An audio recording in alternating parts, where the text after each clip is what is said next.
ഇനി തിരുവനന്തപുരത്തേക്ക് പോകുമ്പോൾ അവിടെ ഈ ലോക്സഭാ തെരഞ്ഞെടുപ്പ് തോൽവിക്ക് പിന്നാലെ സിപിഐയുടെ നേതൃയോഗങ്ങൾക്ക് തുടക്കമാവുകയാണ്. നമുക്കറിയാം, ജില്ലാ കമ്മിറ്റി യോഗങ്ങളൊക്കെ ചേർന്നപ്പോൾ അവിടെ മുഖ്യമന്ത്രിയുടെ ശൈലിക്കും ഭരണത്തിനുമെതിരെ വരെ വലിയ വിമർശനങ്ങളാണ് ജില്ലാ നേതൃതലങ്ങളിൽ നിന്ന് ഉയർന്നത്. അതുകൊണ്ട് തന്നെ ഈ സംസ്ഥാന നേതൃയോഗം ചേരുമ്പോഴും ഇത്തരം വിമർശനങ്ങൾ ഉണ്ടാകാനുള്ള സാധ്യതയാണുള്ളത്. ഗോപാൽ ശീലാസനലുണ്ട് വിവരങ്ങൾ നൽകാനായി. ഗോപാൽ, നമുക്കറിയാം കഴിഞ്ഞ കുറച്ച് ദിവസങ്ങളിലായി CPI സംസ്ഥാന സെക്രട്ടറിയുടെ ചില പരാമർശങ്ങൾ അത് CPM-നെയും ഒപ്പം തന്നെ മറ്റ് യുവജന സംഘടനകളെയും ഒക്കെ വലിയ തരത്തിൽ ചൊടിപ്പിച്ചിരുന്നു. ഈ ഒരു സാഹചര്യത്തിൽ കൂടിയാണ് ഇന്നിപ്പോൾ നേതൃയോഗങ്ങൾ ചേരുന്നത്. അതിൽ മുഖ്യമന്ത്രിക്കെതിരെ വീണ്ടും പരാമർശങ്ങളൊക്കെ ഉണ്ടാവുകയാണെങ്കിൽ അത് വീണ്ടും ഒരു ശീതസമരത്തിലേക്ക് ഇരു പാർട്ടികളും പോകുമെന്നുള്ള കാര്യം ഉറപ്പാണ്. എന്തായാലും ഇന്നിപ്പോൾ നടക്കുന്ന നേതൃയോഗങ്ങളിൽ എന്തൊക്കെ ഉണ്ടാകാനാണ് സാധ്യത?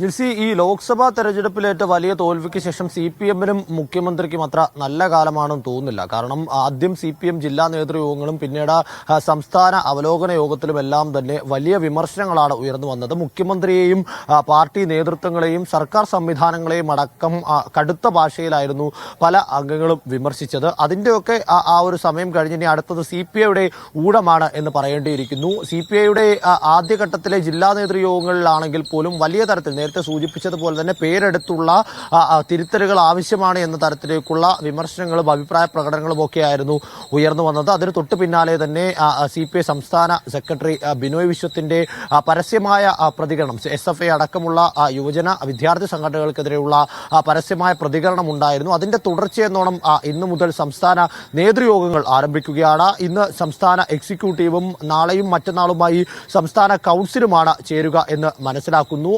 ഈ യോഗത്തിൽ പ്രധാനമായും ഉയർന്നു വരുക ഈ തെരഞ്ഞെടുപ്പ് തോൽവിയുമായി ബന്ധപ്പെട്ട ചർച്ചകൾ തന്നെയാകും. മുഖ്യമന്ത്രിയുടെയും പാർട്ടിയുടെയും ശൈലിയിൽ വന്ന മാറ്റം, സർക്കാരിന്റെ മുൻഗണനാ പട്ടികയിലുണ്ടായ പ്രശ്നങ്ങൾ, കൂടാതെ തന്നെ SFI അടക്കമുള്ള യുവജന വിദ്യാർത്ഥി സംഘടനകളുടെ സമീപനങ്ങളിലും അവരുടെ ഇടപെടലുകളിലും ഉണ്ടായി വന്ന അവർക്കെതിരെ ഉയർന്നു വന്ന ആരോപണങ്ങളെല്ലാം തന്നെ ഇന്നത്തെ എക്സിക്യൂട്ടീവും നാളെയും മറ്റന്നാളുമായി നടക്കുന്ന കൗൺസിൽ യോഗങ്ങളും ചർച്ച ചെയ്യും. ഇതിൽ ഏറ്റവും പ്രധാനമായും കാര്യം, കഴിഞ്ഞ ദിവസം CPI സംസ്ഥാന സെക്രട്ടറി അത്ര കടുത്ത ഭാഷയിൽ കൂടി വിമർശനം ഉന്നയിക്കേണ്ടി വന്നതിന് കാരണമുണ്ട്. ആ കാരണം കഴിഞ്ഞ കാലങ്ങളിലെല്ലാം തന്നെ CPI കൃത്യമായി പാർട്ടിക്കുള്ളിലും സർക്കാരിനുള്ളിലും മുന്നണിക്കുള്ളിലും തിരുത്തൽ ശക്തിയായി നിലകൊണ്ടിരുന്നു എന്നതായിരുന്നു. എന്നാൽ അത്തരത്തിലേക്കുള്ള ശേഷി ഇന്ന് CPIക്ക് നഷ്ടപ്പെട്ടിരിക്കുന്നു. CPM-ന് മുന്നിൽ CPIക്ക് കൃത്യമായ അഭിപ്രായം പ്രകടിപ്പിക്കുന്നതിനോ നിലപാട് വ്യക്തമാക്കുന്നതിനോ വിമർശനങ്ങൾ ഉന്നയിക്കുന്നതിനോ കഴിയുന്നില്ല എന്നതായിരുന്നു ആരോപണമായി ഉയർന്നു വന്നത്. അത്തരത്തിലേക്കുള്ള ആരോപണം ഇന്നും സംസ്ഥാന നേതൃത്വത്തിനെതിരെ ഉയർന്നു വരാൻ സാധ്യതയുണ്ട്. അതിനെ എങ്ങനെയാണ് സംസ്ഥാന ഭാരവാഹിത്വം നേരിടുക, അതിനെ എങ്ങനെയാണ് മറുപടി പറയുക എന്നത്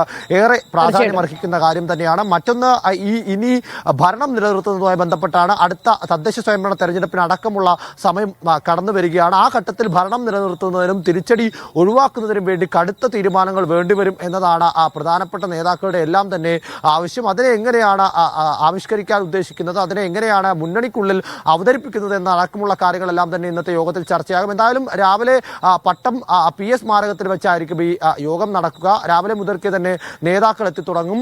ആ സമയത്ത് അവരുടെ പ്രതികരണങ്ങളടക്കം എടുക്കാൻ കഴിയുമെന്നാണ് നമ്മൾ പ്രതീക്ഷിക്കുന്നത്. ജിൽസി, തീർച്ചയായും നമുക്ക് എന്തായാലും നേതാക്കളുടെ പ്രതികരണങ്ങളൊക്കെ ചോദിച്ചു പോകാം. കാരണം കഴിഞ്ഞ ജില്ലാ നേതൃയോഗങ്ങളിലൊക്കെ വലിയ വിമർശനങ്ങൾ മുഖ്യമന്ത്രിക്കൊക്കെ എതിരെ ഉണ്ടായിരിക്കുന്നു. സ്വാഭാവികമായും ഇതിന്റെ പ്രതിഫലനങ്ങൾ സംസ്ഥാന നേതൃയോഗങ്ങളിലും കാണും. അതുമായി ബന്ധപ്പെട്ടുള്ള പരാമർശങ്ങൾ ഒരുപക്ഷെ അത് ഏത് രീതിയിൽ വലിയ രാഷ്ട്രീയ സംഭവ വികാസങ്ങൾക്ക് തുടക്കമിടും എന്നുള്ള കാര്യമൊക്കെ ആകാംക്ഷയോടെ നോക്കുകയാണ്. ഗോപാൽ ശീലാസനലാണ് വിവരങ്ങൾ നൽകിയത്.